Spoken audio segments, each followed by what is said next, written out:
بسم اللہ الرحمن الرحیم۔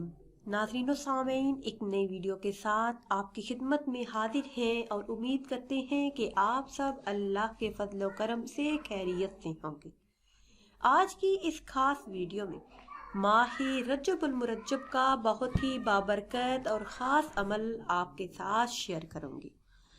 اس ماہ مبارک میں یہ خاص عمل کرنے کی برکتوں سے اللہ پاک آپ کا دامن خوشیوں سے بھر دے گا۔ وہ سب کچھ ملے گا جس کی ساری زندگی آپ تمنا کرتے رہے۔ ناظرین و سامعین، یہ عظمتوں والا اور برکتوں والا مہینہ ہے۔ رجب المرجب ہمارے اسلامی سال کا 7واں مہینہ ہے، جو اسلام میں بہت ہی اہم، معظم اور مبارک شمار ہوتا ہے۔ رسول پاک صلی اللہ علیہ وسلم سے مروی ہے کہ سن لو، بے شک رجب خدا کا مہینہ ہے، شعبان میرا مہینہ ہے اور رمضان میری امت کا مہینہ ہے۔ رجب کو اس لیے رجب کہا جاتا ہے کہ یہ بہت عظمت و بزرگی والا مہینہ ہے۔ رجب کی رے کا رحمت خداوندی، جیم کا جود و بخشش اور بے کا برو احسان خداوندی کی طرف اشارہ بھی ہے۔ یعنی اس ماہ مبارک میں اول سے آخر تک اللہ عز و جل کی عام رحمت، بخشش اور احسان ہوتا ہے۔ زے نصیب اس کے جو اس کی طرف توجہ کرے، توبہ استغفار کرے، صدقہ و خیرات کرے، نوافل ادا کرے اور روزوں کی کثرت سے اس کا مستحق بنے۔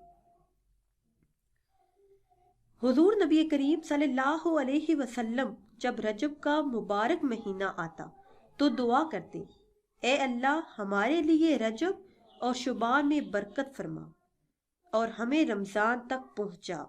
منقول ہے کہ اسی ماہ مبارک کی پہلی تاریخ کو سیدنا نوح علیہ السلام کشتی پر سوار ہوئے، خود بھی روزہ رکھا اور اپنے ساتھیوں کو بھی روزہ رکھنے کا حکم فرمایا۔ بس اللہ عز و جل نے آپ علیہ السلام کو طوفان و طغیان سے نجات دی، دشمنوں کو تباہ و برباد کیا، زمین میں کفر و شرک سے پاک ہو گئی۔ نیز مروی ہے کہ رجب کی پہلی تاریخ کو حضرت عثمان غنی رضی اللہ تعالی عنہ منبر پر جلوہ گر ہوئے اور خطبہ دیا، جس میں ارشاد فرمایا، سن لو، بے شک یہ اللہ کا مہینہ ہے اور تمہاری زکوٰۃ کی ادائیگی کا مہینہ ہے۔ بس جن پر قرض ہو وہ اپنا قرض اتار دے اور جو باقی بچے اس کی زکوٰۃ دے۔ اس ماہ مبارک کو اس لیے بھی فضیلت حاصل ہے کہ اس ماہ مبارک کی 27ویں شب اسرا کے دولہ صلی اللہ علیہ وسلم کی تاریخ معراج بھی ہے۔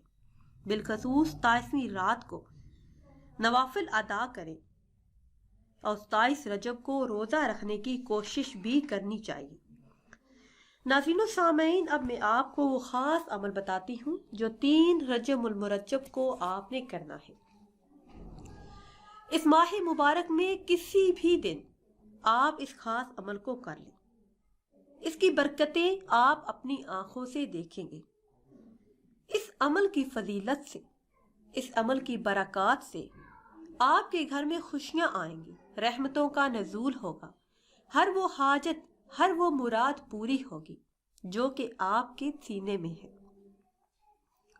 وہ سب کچھ ملے گا جس کی آپ ساری زندگی خواہش کرتے رہے۔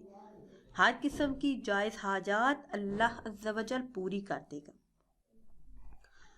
ناظرین و سامعین، درود پاک کا یہ بہت ہی خاص اور مجرب عمل ہے۔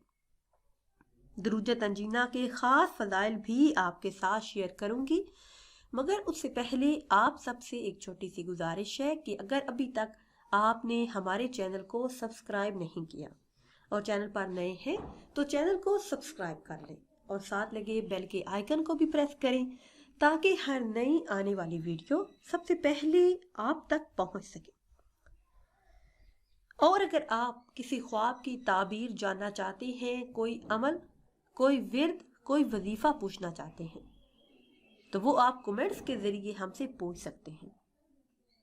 اکثر بہن بھائیوں کی یہ رائے ہے کہ ویڈیو کو زیادہ لمبا نہ کیا کریں، تو آپ سے گزارش ہے کہ جو بھی عمل آپ کو بتایا جاتا ہے اس کے فضائل و برکات سے بھی آپ کو آگاہ کرنا ضروری ہے۔ اگر آپ اس کے فضائل و برکات جان کر یہ عمل کریں گے تو آپ کو فائدہ زیادہ ہوگا۔ پیارے اسلامی بہنوں اور بھائیوں، درود تنجینا وہ درود پاک ہے جو ہر مشکل، ہر مصیبت اور دکھوں سے نجات دلاتا ہے۔ اس درود پاک کو درود تنجی بھی کہا جاتا ہے۔ اس کے فضائل اور برکات بے حساب ہیں۔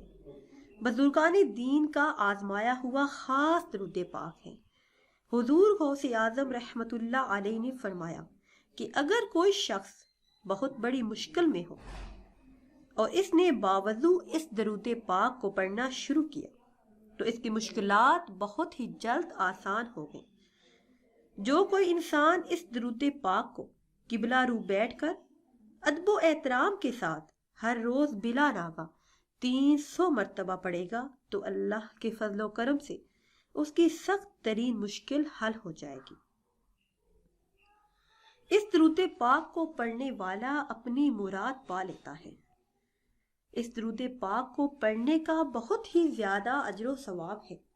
یعنی اگر آپ کسی بڑی مصیبت میں ہیں جس کا کوئی بھی حل نظر نہیں آتا تو بلا ناغہ اس درود پاک کو پڑھنا شروع کر دیں۔ اللہ کے فضل و کرم سے اور اس عمل کی برکت سے، اس ماہ مبارک کا صدقہ، رجب المرجب کا صدقہ، آپ کی مشکلات حل ہو جائیں گی۔ اب میں آپ کو وہ خاص عمل بتاتی ہوں جو آپ نے 3 رجب المرجب کو شروع کرنا ہے۔ 3 دن کا یہ عمل ہے۔ 3، 4 اور 5 رجب کو آپ نے عصر کی نماز کے بعد یہ عمل کرنا ہے، اور اگر کسی کام کی وجہ سے عصر کے بعد نہ کر سکے تو نماز عشاء کے بعد آپ یہ عمل کر لیں۔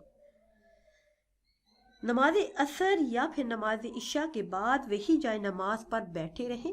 اول کسی بھی تعداد میں درود ابراہیمی پڑھیں، پھر 1000 مرتبہ یعنی 10 تسبیحاں درود تنجینہ پڑھیں۔ اول آخر درود پاک لازمی پڑھیں، اور اس عمل کے لیے یقین شرط ہے۔ یقین کے بغیر کچھ بھی حاصل نہیں ہوتا۔ یقین کامل شرط ہے۔ اگر آپ کو اپنے رب پر بھروسہ ہوگا اور اس شرط پر آپ یہ عمل کریں گے کہ آپ کے دل میں یقین پختہ ہے کہ آپ کا یہ کام ضرور ہوگا، تو آپ کو کامیابی حاصل ہوگی۔ اپنی حاجات، مشکلات کا تصور اپنے ذہن میں رکھ کر کریں۔ انشاءاللہ عز و جل جلد ہی مشکلات سے نجات ملے گی اور تمام دلی جائز حاجات بھی پوری ہوں گی۔ ناظرین و سامعین، اگر ویڈیو آپ کو اچھی لگے تو اسے لائک کریں اور شیئر کریں، اور نئی ویڈیو کے لیے ہمارے چینل کو سبسکرائب کریں۔ مجھے دیجیے اجازت۔ اللہ حافظ۔